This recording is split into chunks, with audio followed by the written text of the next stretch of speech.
Sana kumuha ko ng juice yung ano, no? VLT, ang dami pa naman sa bahay. Welcome to Pagoda Beach. Parang beach daw. Parang Pinas lang kasi may pagoda sa ano. Kaya napadpad kami dito sa Yonlong. Ang ganda.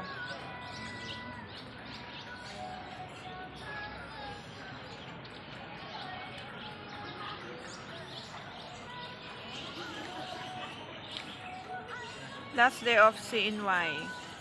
Kaya sulitin ang one day. Last na ngayon. Pero nagutom kaya kain ng bread. Si ate. Yan yung lagi kong kasama yan. Tagaluto. Ang ganda dyan, oh.